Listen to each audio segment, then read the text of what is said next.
சின்ன சேலம் அருகே தெற்கு ஒன்றியத்தில் 5,80,00,000 ரூபாய் மதிப்பீட்டில் தார் சாலை அமைக்கும் பணியினை துவக்கி வைத்த ஆத்மா குழு தலைவரும் ஒன்றிய செயலாளருமான கனகராஜ் தார் சாலை அமைக்கும் பணியினை அடிக்கல் நாட்டி துவக்கி வைத்தார். கள்ளக்குறிச்சி மாவட்டம் சின்னசேலம் திமுக தெற்கு ஒன்றியத்தில் சாசி திட்டத்தின் கீழ் 5,80,00,000 ரூபாய் மதிப்பீட்டில் தார் சாலை அமைக்கும் பணி இன்று நடைபெற்றது. இந்த நிகழ்வினை ஆத்மா குழு தலைவரும் தெற்கு திமுக ஒன்றிய செயலாளருமான கனகராஜ் கலந்து கொண்டு பூமி பூஜை செய்து தொடங்கி வைத்தார். இதில் அலம்பலம் கிராமத்தில் கிருஷ்ணாபுரம் செல்லும் சாலை 2.7 கிலோமீட்டரும், நயினார்பாளையம் கிராமத்திலிருந்து கீழ்குப்பம் செல்லும் சாலை 2 கிலோமீட்டரும், செம்பாக்குறிச்சி கிராமத்திலிருந்து தேசிய நெடுஞ்சாலை வரை தார் சாலை அமைக்கும் பணி இன்று தொடங்கப்பட்டது.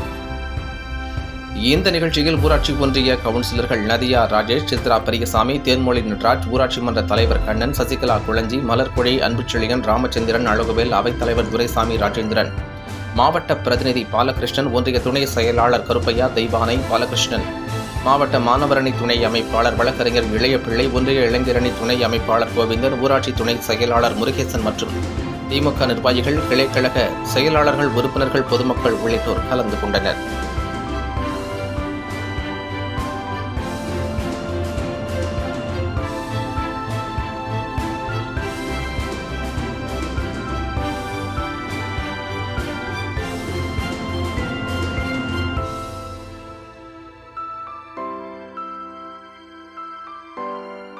செய்திகளை உடனுக்குடன் தெரிந்து கொள்ள தீரன் நியூஸ் சேனலை சப்ஸ்கிரைப் செய்யுங்கள் மற்றும் பெல் பட்டனை அழுத்தி விடுங்கள்.